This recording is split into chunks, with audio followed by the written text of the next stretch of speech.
de science-fiction, plutôt contemporaine. C'est ça? Voilà. Gilles Ménégaldo, professeur à l'Université de Poitiers, spécialiste de littérature et de civilisation américaine, mais aussi de cinéma.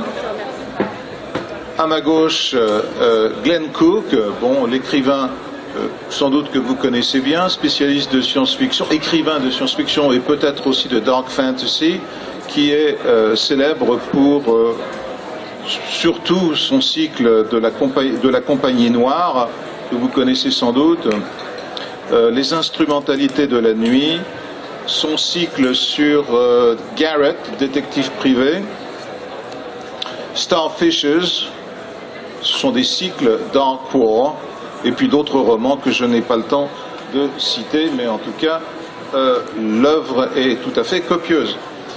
Donc, nous demanderons à Glenn Cook son avis sur ce qu'on appelle d'une manière d'ailleurs très difficile à traduire en anglais The American Imaginary ou American Imagination. Nous on emploie le terme imaginaire qui est bon, assez connoté d'une manière académique, il faut bien le dire. Je crois que beaucoup plus simplement ce que nous allons essayer de faire en moins de maintenant 50 minutes, c'est tout simplement d'une manière quasiment chronologique, voir à travers l'histoire, à travers l'invention progressive de l'Amérique et de ses mythes, de sa réalité même et de ses croyances, comment des grandes tendances de l'imaginaire américain ont été révélées par la littérature et même le cinéma, les deux étant consubstantiels surtout aujourd'hui. Donc il m'appartient aussi, bon, modeste américaniste, de faire un petit topo pour lancer le débat. À vrai dire, si on parle de l'Amérique, on ne sait déjà pas à quelle date on doit commencer, parce que l'Amérique existait avant l'Amérique, hein, ou avant ce qu'on appelle les États-Unis. L'Amérique, comme vous le savez, avant même d'être découverte, elle était déjà dans l'imaginaire européen. Donc, vous avez ce qu'on appelle l'imaginaire du Nouveau Monde qui a couru de la Renaissance jusqu'au XVIIe siècle et qui, ce qu'on appelait les grandes navigations, qui ont été ponctuées aussi de découvertes et également de croyances mythico-géographiques. Et l'Amérique s'est retrouvée en fin de compte le dépositaire d'un nombre invraisemblable de croyances, dont la plus célèbre, notamment pour les premiers colons au XVIIe siècle, qu'on appellera les pères pèlerins, était tout simplement le paradis terrestre. C'est-à-dire qu'on croyait au début du XVIIe siècle que le paradis terrestre était accessible et que donc les puritains, les protestants qui avaient été chassés progressivement d'Europe, pensaient non seulement trouver leur liberté en Amérique, mais également fonder une sorte d'utopie, hein, on a appelé ça l'utopie puritaine. Je pense qu'on aura aussi l'occasion de repenser l'utopie. L'utopie a toujours fait partie, je crois, de l'imagination américaine, avec évidemment des résonances très différentes, que ce soit une utopie de type religieux au XVIIe et au XVIIIe siècle, et puis des utopies de type politique qu'on va trouver à partir du XIXe siècle. Mais encore aujourd'hui, à travers le cinéma, vous voyez que les Américains n'ont pas renoncé à cette approche typiquement utopique ou dystopique, hein, comme on dit. Je pense que maintenant vous connaissez le terme. La dystopie étant une vision très noire, très pessimiste de l'avenir. Alors, pour aller très très vite, le XVIIe siècle, au XVIIe siècle, selon les schémas établis, il n'y a pas eu d'art ni de littérature en Amérique. Je pense que c'est faux personnellement, mais disons que les puritains ont tout fait pour annihiler l'imagination. tout simplement parce qu'on n'avait pas le droit de représenter une pièce, parce que, bon, Dieu était partout, la Bible était partout, et donc il ne fallait pas tenter le diable, si j'ose dire, par une certaine forme de liberté de l'imaginaire. Et donc, d'une certaine façon, l'imaginaire pur a été totalement laissé de côté, dédaigné très longtemps pour des raisons idéologiques. Et puis au XVIIe siècle, au XVIIIe siècle, lorsque les Américains ont conquis leur indépendance, ils se sont dit qu'il serait peut-être temps de conquérir aussi notre indépendance littéraire, notre indépendance artistique. Et puis ils se sont dit mais comment faire? Et en fin de compte, ils ne savaient pas du tout comment faire, parce que les seuls livres en anglais qu'on trouvait au XVIIIe siècle en Amérique, c'était des livres anglais. Et donc, ils se sont dit, mais comment pourrait-on faire de l'original?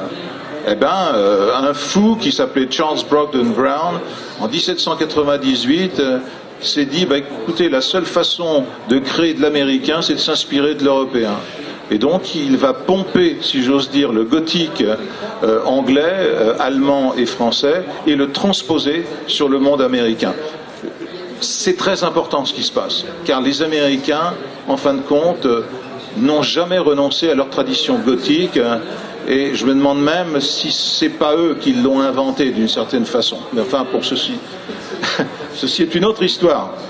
Mais en tout cas, ce côté noir de l'Amérique, ce côté pessimiste, ce côté violent, cette confrontation avec le monde sauvage de la wilderness, je pense que vous connaissez le terme wild, qui ne signifie pas seulement en anglais sauvage, mais qui exprime l'idée d'une chose qui est absolument immaîtrisable, incontrôlable, d'un danger permanent. Eh bien, cet aspect de la nature américaine, il n'a jamais disparu. Et si vous regardez quelques nanars des films d'horreur de série B ou Z, vous apercevez que les 3/4 du temps, eh bien, vous avez toujours des entités étranges qui apparaissent la wilderness, tandis que vous avez quelques chérubins qui sont en train de faire la fête dans la maison de leurs parents sans savoir qu'ils vont se faire bouffer. Donc, d'une certaine façon, cet imaginaire puritain n'a jamais vraiment disparu, et je pense que le gothique est un petit peu le fil d'Ariane qui court du XVIIe siècle jusqu'à maintenant. Bon. Ensuite, bien sûr, au XIXe siècle,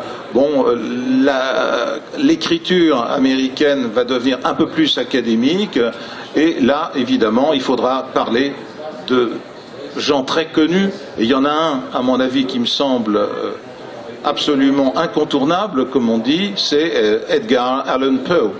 Parce que Edgar Allan Poe est un génie. Pourquoi c'est un génie? Parce qu'il a au moins créé 2 genres littéraires.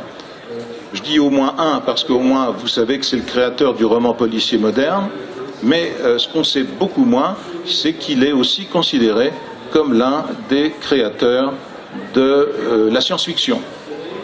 Et donc, on retrouve dès la fin dans les années 1835-1840 aux États-Unis, une sorte de fascination aussi pour la technologie, les voyages dans l'espace, et ce genre de choses.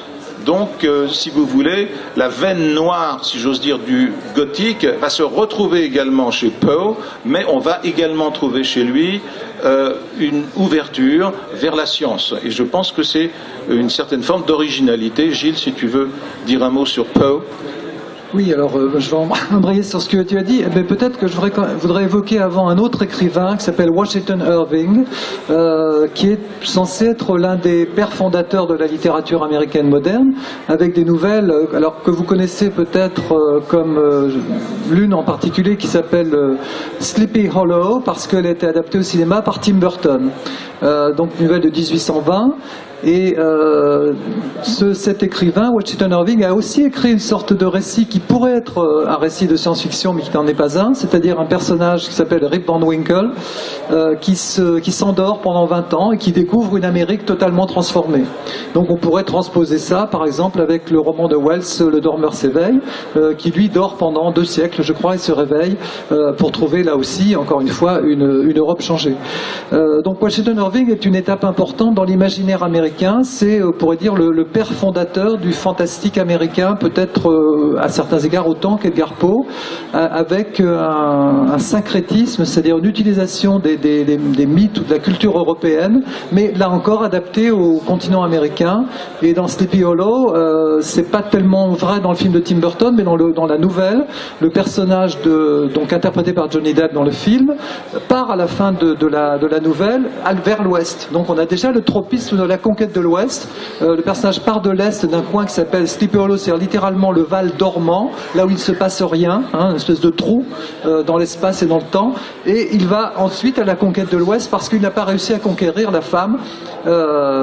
Et donc il va se consoler en quelque sorte en faisant carrière à l'ouest.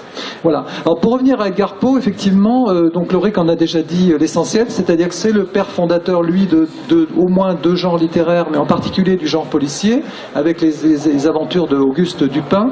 Mais c'est aussi quelqu'un qui effectivement a associé étroitement la littérature et la science, notamment dans un texte que vous connaissez peut-être, qui a été rendu célèbre par un texte de Roland Barthes, le grand critique, qui s'appelle Le cas étrange du docteur de Monsieur Valdemar. Et donc c'est l'histoire de quelqu'un qui est en fait en état de catalepsie en quelque sorte, et qui, plongé dans cet état profond, donc par hypnose, se retrouve à pouvoir dire à un moment donné, il est passé en quelque sorte de la vie à la mort et il est capable de dire « je suis mort », ce qui est effectivement un énoncé improbable.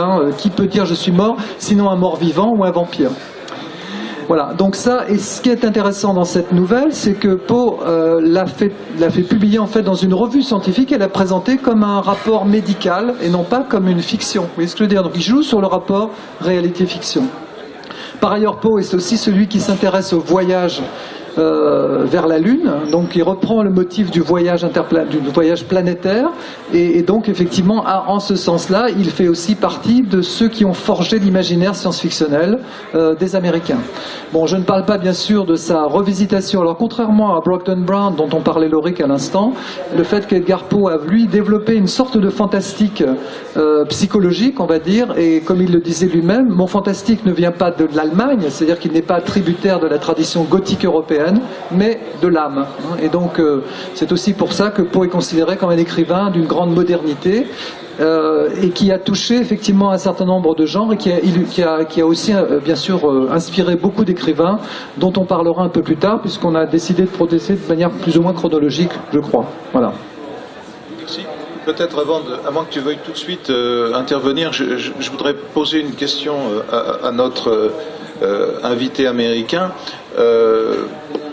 J'espère que cette question ne sera pas trop sérieuse, mais est-ce que au départ de votre carrière littéraire, vous avez été inspiré par quelque chose de spécifiquement américain, que ce soit l'histoire ou la littérature, ou alors des livres qui étaient tout simplement européens ou d'autres ou autres?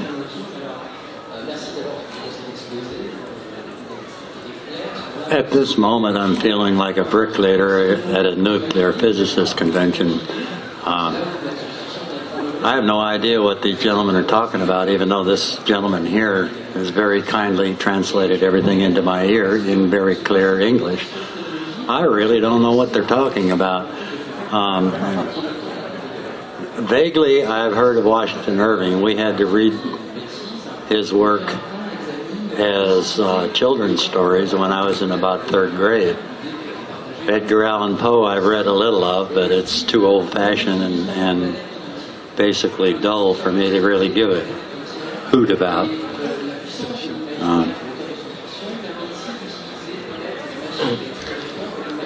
J'ai un peu l'impression d'être comme un poseur de briques à une convention de physiciens nucléaires. Donc j'ai vraiment aucune idée de ce dont ils sont en train de parler et je suis complètement largué. Donc pour moi, j'ai vaguement lu Washington en 3e année et puis par contre Edgar Allan Poe j'en ai lu mais c'était trop ennuyeux pour moi, donc je n'ai pas vraiment, je me retrouve pas vraiment là-dedans.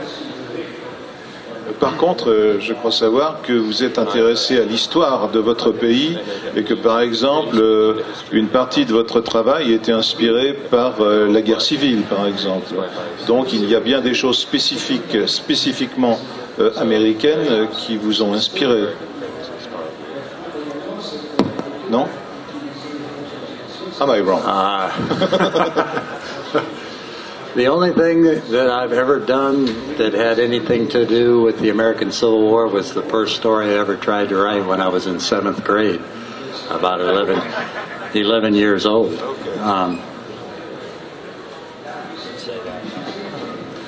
Alors, je crois que la seule chose qui avait un vague rapport avec la guerre civile dans ma carrière, c'était la première histoire que j'ai écrite à 11 ans, en 7e année. Je retente ma chance. I'm very, very much interested in history. History is a thing that I almost like to swim in. I like to understand the whole process and how the people and the politics and the unexpected pressures of the pressures of unexpected events and unexpected disasters and whatnot change history. But I've never been particularly specifically focused on American history.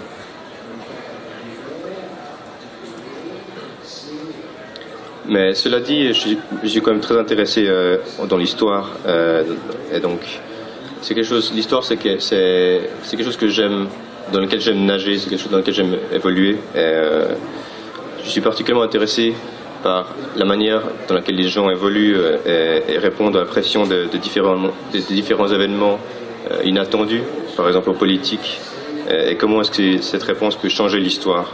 Donc voilà. Vous dites que vous vous intéressez à l'histoire militaire, notamment.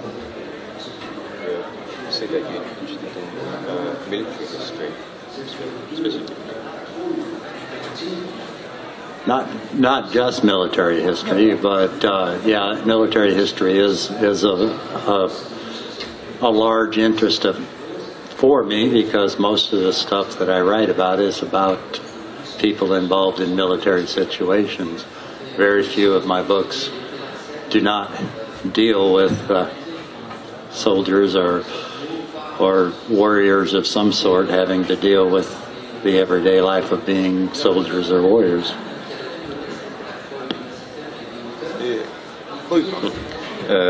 Donc, cela dit, donc je me focalise quand même sur l'histoire d'Amérique, l'histoire américaine, et pas seulement l'histoire militaire. Donc, bon, il est vrai que dans mon œuvre, il y a beaucoup d'aspects militaires. Et ça, c'est parce que j'écris beaucoup sur des situations militaires et la vie du quotidien du soldat. Mais je ne parle pas du quotidien du soldat, je parle vraiment des situations dans lesquelles il se trouve. Merci. Natacha, du point de vue du rapport peut-être entre l'histoire et la science-fiction du côté américain? Oui, moi on va quitter un tout petit peu le déroulement chronologique là, de la table ronde. Simplement, je crois que l'imaginaire américain peut se structurer selon trois perspectives.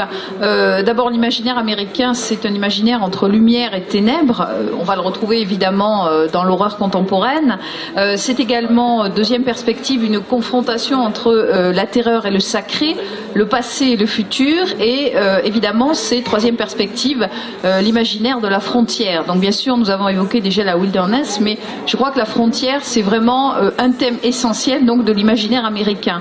Alors pour reprendre et faire le lien avec la science-fiction, moi je crois que l'invention, par exemple, du Nouveau Monde aux États-Unis, pour revenir, enfin en Amérique plus précisément, pour revenir à l'origine, va se traduire, si vous voulez, comme la quête d'un espace utopique et qui va être porté porté finalement par l'énergie du voyage vers l'Ouest.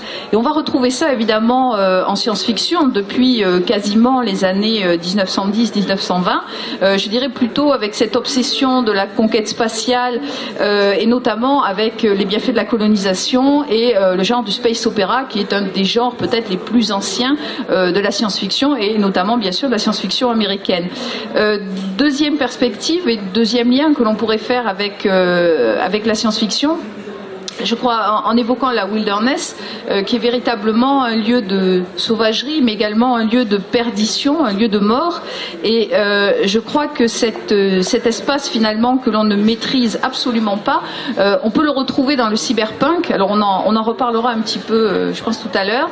On va le retrouver dans le cyberpunk, avec notamment la création du cyberespace, puisque le cyberespace est une frontière virtuelle que l'on ne maîtrise absolument pas, et on ne sait pas ce qu'on va trouver dedans. Je pense évidemment à une des œuvres fondatrices du cyberpunk qui est The Neuromancer de William Gibson.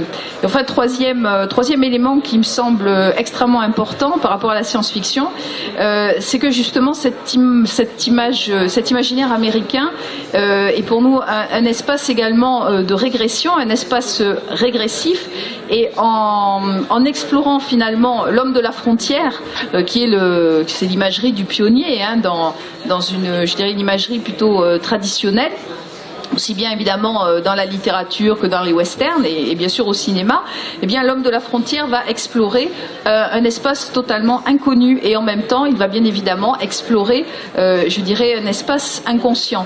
Alors quelques références, mais la science-fiction c'est aussi quelque part l'épopée de la marginalité, et on va retrouver ça par exemple chez Norman Spinrad ou chez Philippe K. Dick, hein, je pense notamment à Glissement de temps sur Mars, ou encore alors en écrivain qui est peut-être pas spécifiquement un écrivain de science-fiction, mais William Burroughs par exemple avec Le Festin nu. Donc je pense qu'en reprenant ensuite l'ordre chronologique de cette histoire de l'imaginaire, on va croiser comme ça ces grandes perspectives et ces grands thèmes, et ça va nous permettre évidemment de faire des références à la science-fiction et puis à des genres un petit peu hybrides de la littérature, voire du cinéma. Donc Loïc ? Oui, bon, toujours pareil, imaginaire, et puis les genres littéraires, c'est très très compliqué parce que évidemment nos amis écrivains, eux, quand ils écrivent, ils se disent pas je fais de la fantasy, de la dark fantasy, de l'horreur, un récit de terreur, de la science-fiction. Je pense pas que les gens qu'on a cités jusque-là étaient tout à fait conscients des genres qu'ils initiaient d'une certaine façon. Donc faut se méfier peut-être des labels trop rapides. C'est pour ça que moi j'aime bien parler de l'imaginaire américain sous toutes ses formes. Bon, il y a des formes qui sont complémentaires, il y a de tout, il y a des choses qui sont tout à fait sérieuses, il y a des choses qui ne le sont pas, et un écrivain comme Washington Irving a une façon non sérieuse de dire des choses très très sérieuses. Et ça me semble aussi très très intéressant chez certains Américains, et peu aussi et de cela. Mais enfin, c'est vrai qu'on est au 19e siècle, on va peut-être se rapprocher un petit peu plus du monde actuel. Je crois qu'il y a un auteur que tout le monde connaît et qui se situe à la fois entre le fantastique, l'horreur et la science-fiction, c'est H.P. Lovecraft. Et peut-être, Gilles, tu vas nous parler un petit peu de Lovecraft. Oui, alors je ne sais pas ce que pense notre collègue écrivain de Lovecraft, comme il a parlé de Poe. Bon, Poe évidemment est une sorte de dieu littéraire pour les Européens, et aussi je crois pour quand même beaucoup d'Américains. Et Lovecraft est un de ses héritiers, il le dit clairement dans sa correspondance, et au départ il commence comme un imitateur de Poe. Ce qui est particulier chez Lovecraft, c'est que c'est un imaginaire justement régressif à certains égards, c'est-à-dire qui postule que l'Amérique, en fait, finalement, n'est que épiphénomène, hein. Donc c'est une sorte de relativisme, hein, ce qu'il appelle un relativisme cosmique, c'est-à-dire que l'homme, à l'échelle de l'humanité, à l'échelle de l'histoire de l'humanité, là on est vraiment en termes d'histoire, on est bien dans le sujet, est un épiphénomène, et dans certains de ces textes, dont l'un devait être adapté, je crois, par Guillermo del Toro, et le projet est abandonné, Les montagnes hallucinées, Les montagnes de la folie, il est question justement d'une expédition au pôle Nord, où les êtres humains se découvrent finalement finalement comme dans l'histoire de l'humanité, dans l'histoire cosmique comme un être créé pour le plaisir par des extraterrestres, des êtres supérieurs. Autrement dit, l'idée de l'Amérique comme un pouvoir impérialiste, etc., ce qu'elle est déjà à la fin du 19e, et on en voit un exemple par exemple dans Dracula de Bram Stoker, où il y a un personnage d'Américain, vous vous en souvenez, Quincy Morris, qui représente le nouvel impérialisme américain concurrent de l'impérialisme britannique.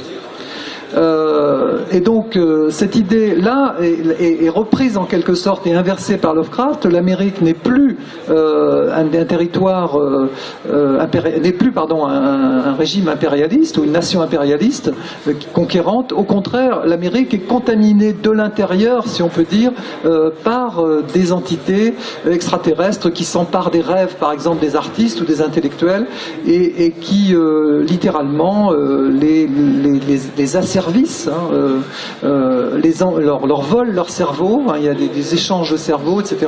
Et c'est pour ça que Lovecraft est du côté de l'horreur, effectivement, et de l'horreur aussi bien terrestre que cosmique, que de la science-fiction, parce que justement, il postule aussi l'existence de créatures supérieures, qu'il appelle parfois des entités, qui sont à la fois des monstres, des dieux, et des extraterrestres.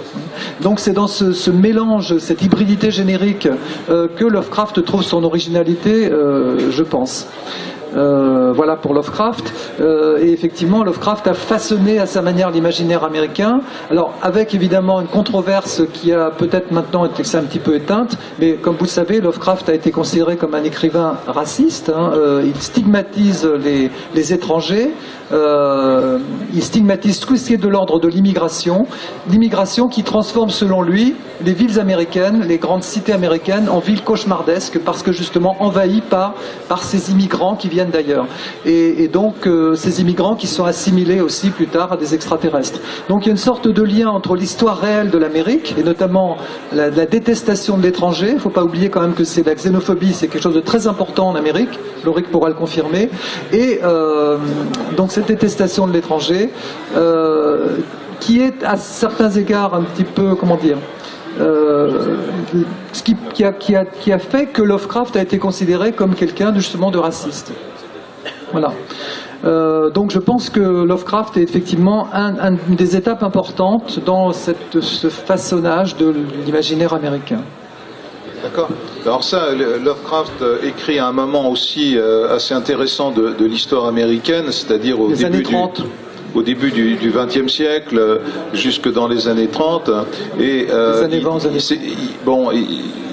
vous le savez sans doute, il est très ami avec, même s'il vit d'une manière totalement isolée, il est très ami avec au moins deux personnes, deux grands écrivains américains, enfin moi que je pense qu'ils sont des grands écrivains, Howard et puis Smith, Clark Ashton Smith.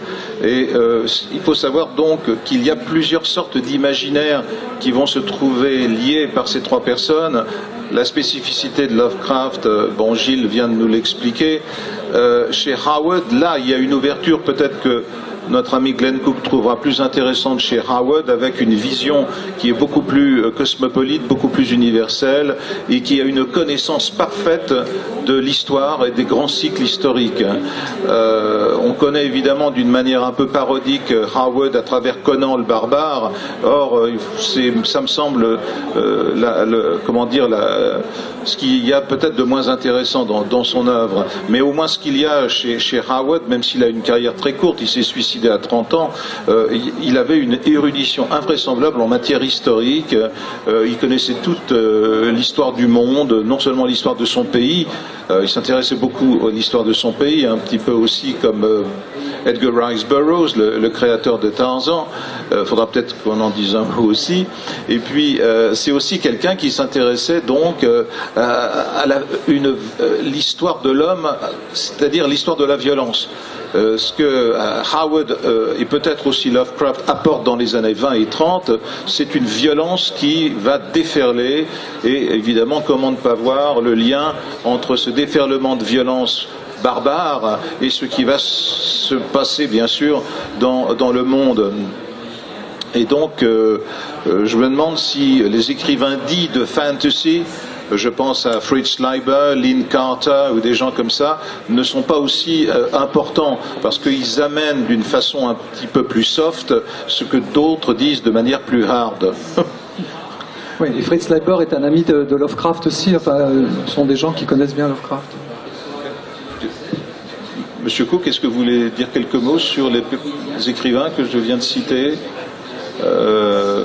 les écrivains de fantasy, Howard, Fritz Leiber, Lynn Carter I've read all of them. I've enjoyed all of them. I didn't see any of that stuff in them, but then I read to enjoy stuff. I read to have fun. I'm not looking for all that stuff in there. Lynn Carter, I will say, is one of the reasons that I started trying to write for actual publication. I had a job where I didn't have to do anything but be there and answer the phone, and read a lot, and read a Lynn Carter book that was so awful that I believed that I could write a better book.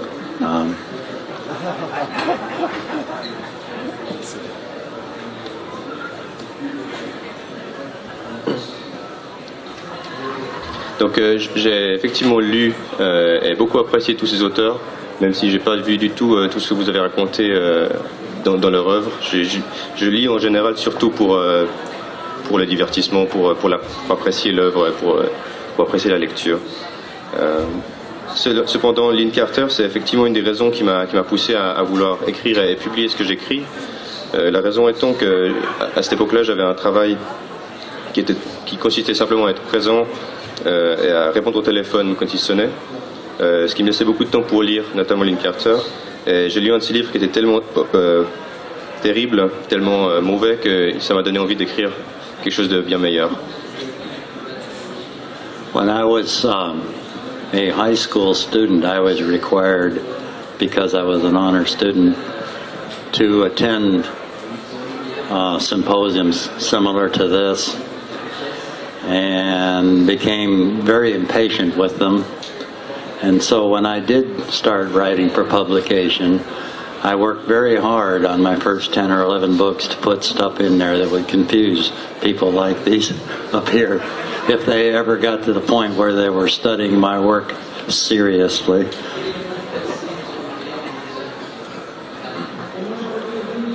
Lorsque j'étais un étudiant au collège, j'ai reçu un prix, et donc on m'a demandé de rejoindre un symposium de ce type-là en fait. Et puis j'avoue que j'étais très impatient pendant ce symposium, donc c'est pour ça que ça m'a donné envie d'écrire les prochains livres que j'ai écrits, les 8 prochains livres que j'ai écrits.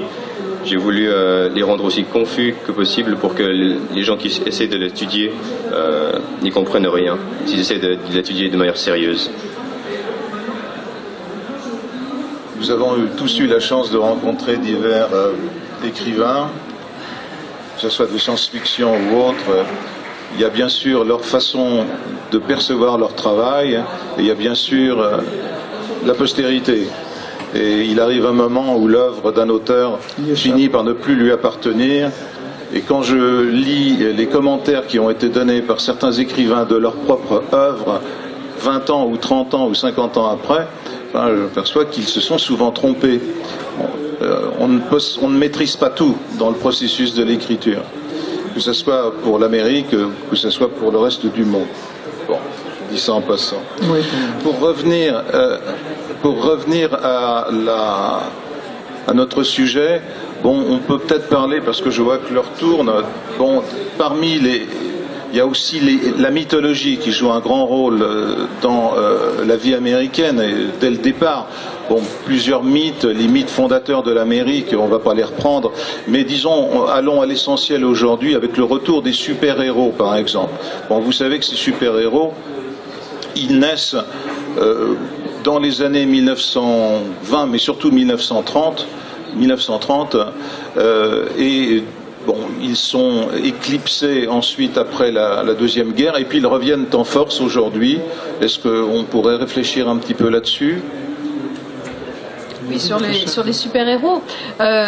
Oui, d'abord, je crois que les super-héros sont nés sont nées très très tôt quand même dans l'imaginaire américain. Vous me direz si je me trompe, mais dans les années 30, les années 20, les années 30, puis évidemment avec un développement dans les années 40, on peut évidemment penser à la dernière version cinématographique de Captain America, le premier, je dirais, de ces super-héros.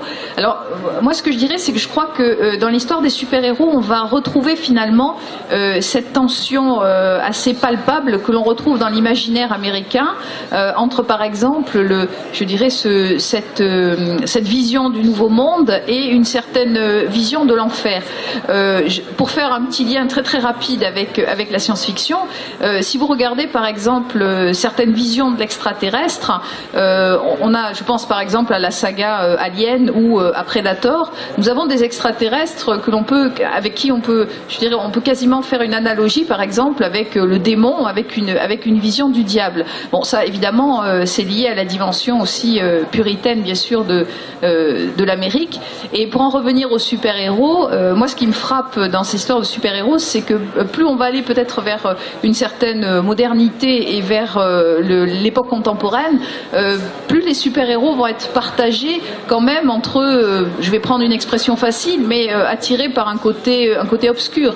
Je pense notamment à Spider-Man qui, notamment dans la vision cinématographique, il me semble que c'est le 3e opus, va être attiré. Alors c'est d'ailleurs une entité extraterrestre qui va modifier donc sa personnalité. On peut penser aussi à Superman et au rôle donc bien sûr de la kryptonite qui va le faire basculer, je dirais, dans une personnalité, sa personnalité à lui de super-héros ou une personnalité négative et tomber dans la banalité. Donc je crois qu'à travers cette tension et cette dialectique, alors on va pas parler parce que ce serait très simpliste, dialectique entre le bien et le mal, mais je crois que dans cette tension-là, on la retrouve, cette tension d'imaginaire américain, on la retrouve également dans l'histoire des super-héros. Peut-être parler de Spielberg.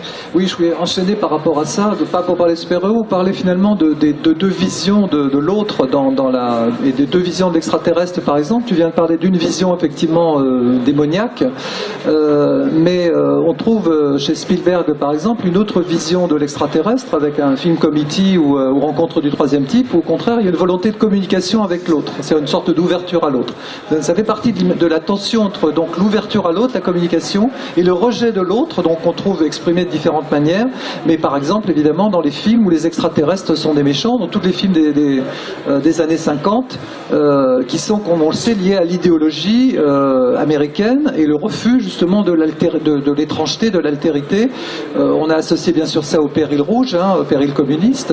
On a associé ça aussi de manière contradictoire au macartisme, c'est-à-dire la dénonciation du macartisme par exemple dans un film comme L'invasion des profanateurs de Sépulture de Don Siegel. On peut le lire aussi bien comme une parabole anticommuniste que comme une parabole anti-macartiste. Donc on voit que le discours est très ambivalent.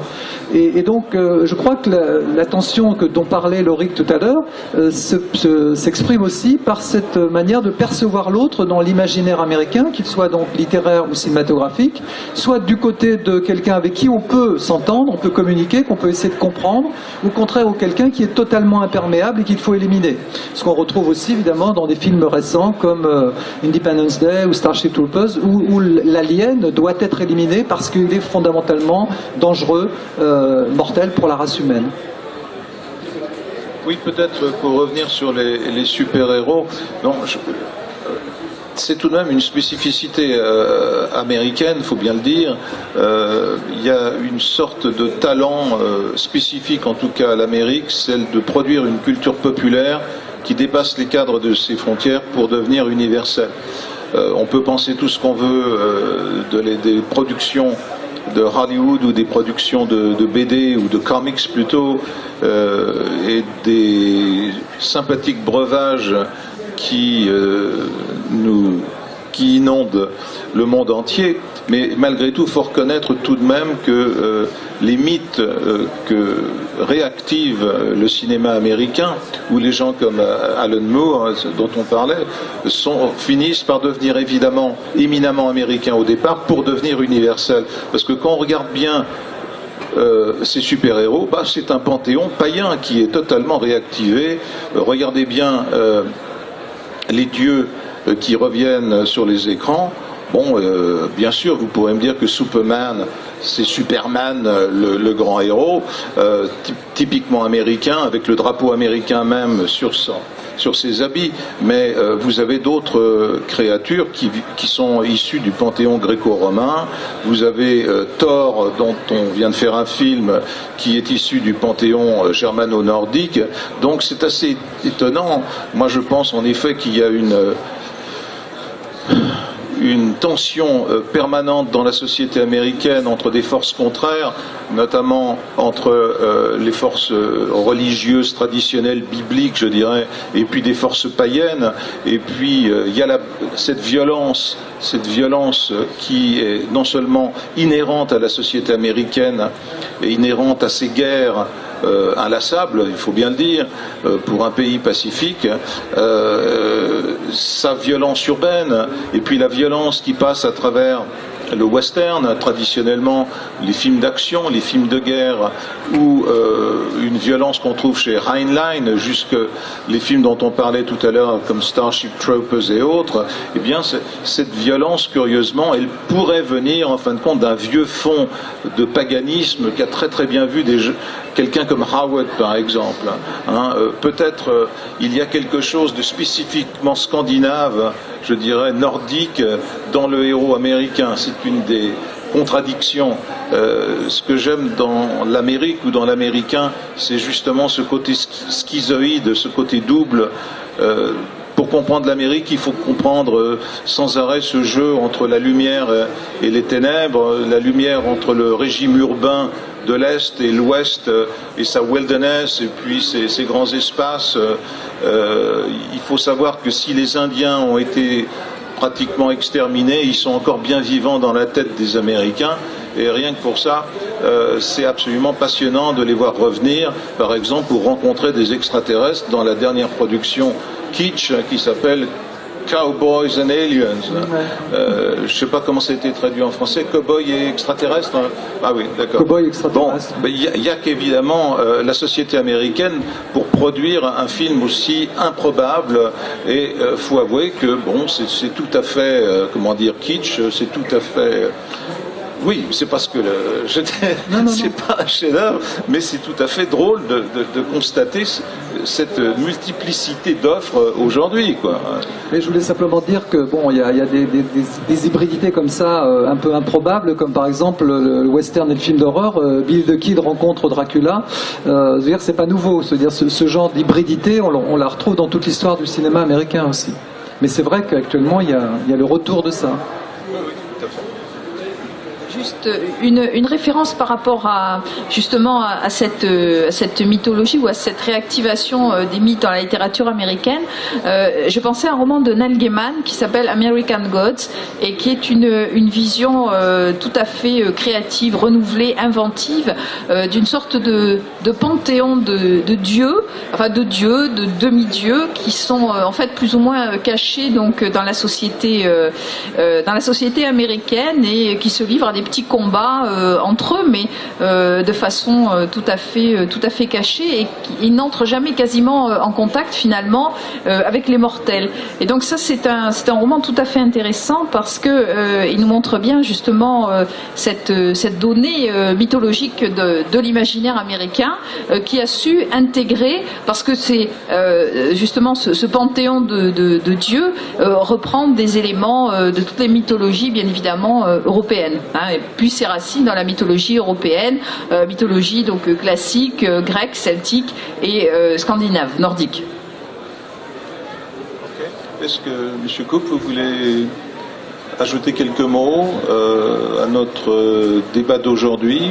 Est-ce que vous voulez parler de l'Empire, par exemple? Est-ce qu'on, même si c'est un, bon, quelle est votre conception de l'Empire? What empire? The empire you talked about in your books, for instance, les empires in general. I've been thoroughly intrigued here, learning about stuff about my own culture and country that I don't see from the inside. certainly American imagination has a rather simplistic outlook on the world. We see things in terms of light and darkness, or good and evil. I suspect that as we get more and more of a European influence on our arts, everything becomes more shades of gray and whatnot, rather than just bash them over the head and get it over with, which is the Robert E. Howard School of Politics and whatnot. Again, you asked me about an empire, and I'm again losing.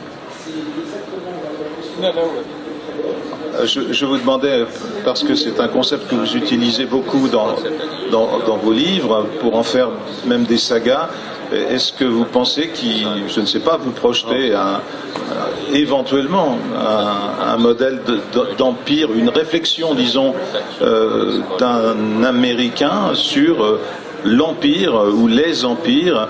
Est-ce que vous pensez qu'en fin de compte, l'empire américain pourrait suivre les autres empires de l'histoire, que ce soit l'empire de la Chine, ou est-ce que votre conception de l'histoire vous mène plutôt vers une conception, optimiste ou pessimiste?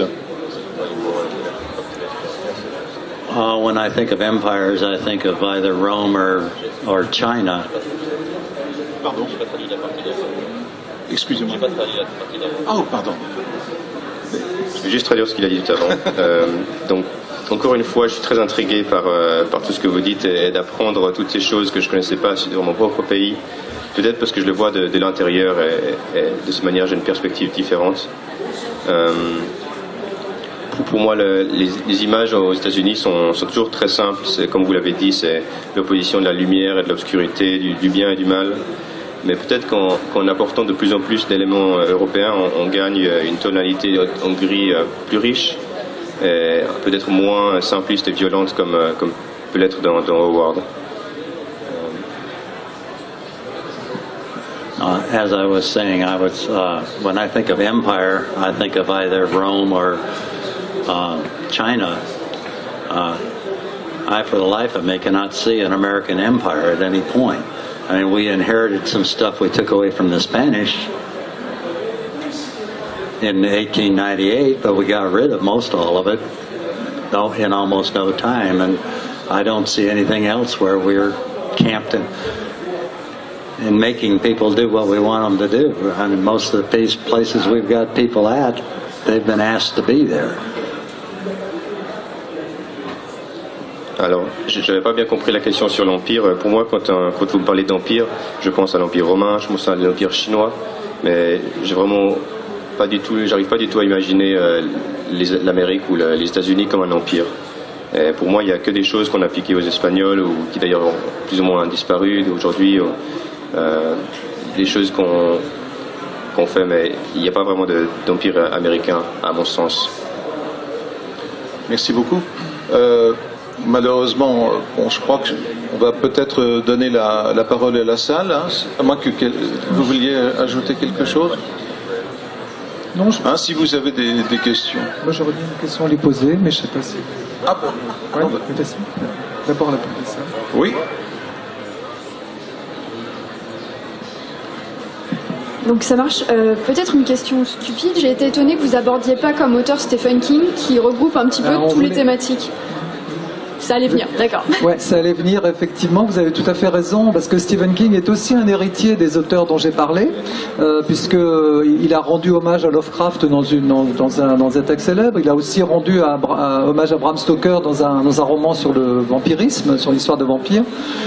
Et effectivement, c'est quelqu'un qui se situe au confluent, là encore, de différentes traditions littéraires, du côté de l'horreur, évidemment, mais du côté d'une horreur qui est à la fois parfois pastorale, c'est-à-dire les choses se passent en pleine nature, et notamment dans son état du Maine, il est originaire, et aussi qui se passe du côté de l'horreur urbaine, hein, c'est-à-dire que donc je crois qu'il y a cette tension entre l'urbain, donc le cauchemar urbain, disons, et la manière dont la nature elle-même est en quelque sorte touchée contaminée par l'horreur.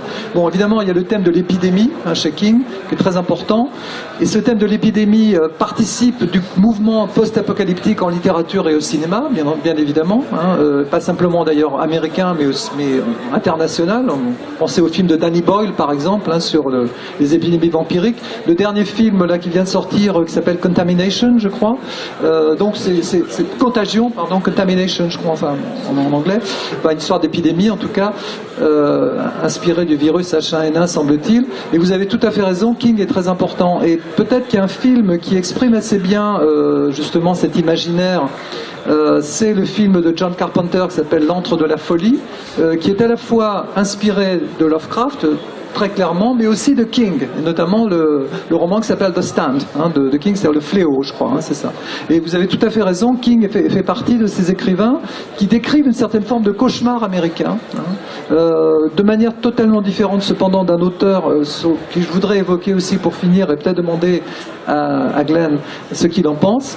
Glenn Cook, ce qu'il en pense, c'est-à-dire Cormac McCarthy. Vous connaissez sans doute le roman qui s'appelle La Route, qui a été adapté récemment au cinéma, et qui est effectivement un cauchemar absolument terrifiant, qui passe par la régression, littéralement, au cannibalisme, et ça nous renvoie aux origines puritaines, puisque à Jamestown, comme pourrait nous le dire Laurie Guillaume mieux que moi, les choses ont commencé par des scènes de cannibalisme, en fait. Donc cette idée d'un imaginaire régressif, d'un retour justement au primitivisme, au cannibalisme, c'est quelque chose qu'on trouve actuellement dans l'imaginaire contemporain américain, dans la littérature et évidemment aussi dans le cinéma, puisque tout maintenant passe par la médiation du cinéma, de la bande dessinée, comme on l'a dit, etc. Voilà, donc, mais vous avez tout à fait raison de dire que King est un moment important de la construction de l'imaginaire américain. Okay, une autre question?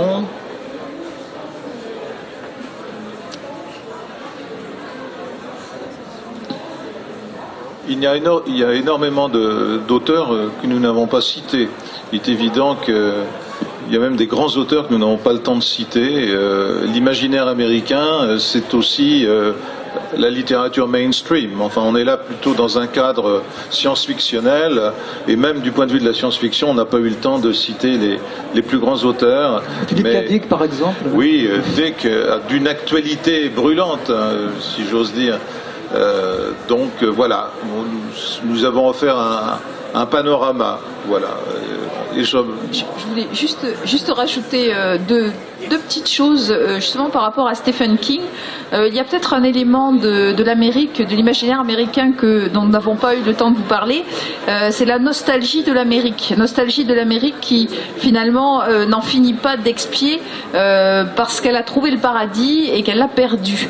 Alors cette nostalgie, j'ai pensé notamment à Stephen King parce qu'il y a quand même certains romans de Stephen King. Je pensais à un notamment qui s'appelle Cœur perdu en Atlantide, où vous avez une très forte nostalgie qui s'exprime, et on va même retrouver dans la science-fiction eh bien cette nostalgie. Vous la retrouvez par exemple dans beaucoup de romans de Clifford Simak, notamment le classique Demain les chiens, et puis vous pouvez également, je pense notamment à Asimov, avec cette nostalgie du robot qui était également présente évidemment chez Simak. Voilà. Et puis un dernier mot pour conclure. Il ne faut jamais oublier le regard que les Européens portent évidemment sur l'Amérique et l'imaginaire américain. Et là, je pense à une œuvre d'un auteur un petit peu oublié des années 30, auteur français qui s'appelle Georges Duhamel, et qui a écrit donc une sorte de récit documentaire qui s'appelle Scènes de la vie future, et qui fait une description absolument cauchemardesque d'un voyage justement qu'il a fait aux États-Unis à cette époque. Voilà, avec l'évocation par exemple de Chicago comme un univers véritablement une ville d'enfer et un univers concentrationnaire.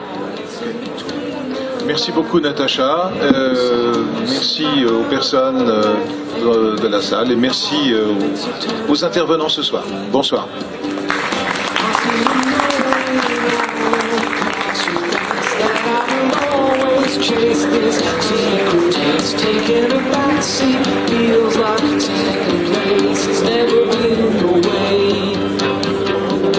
Sweet and wet and long before my eyes, it's all at once.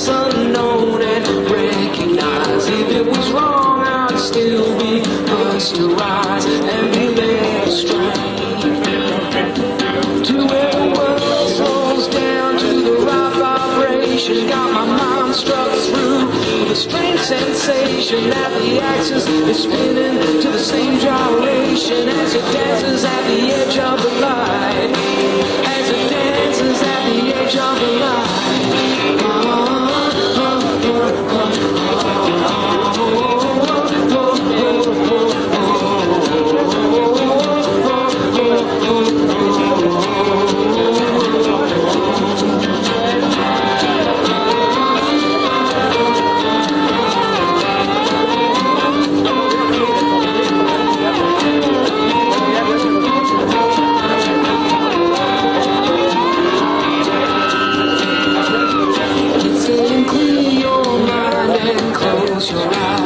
Surrender and be hypnotized. Under the lash I'll whip you down to size. I will not go away. So bang the drum, draw in the souls out there. Scrape the wires until your fingers tear. Strip your lungs to the last gasp of air. Breathe my name until the sound takes hold and you start to flow to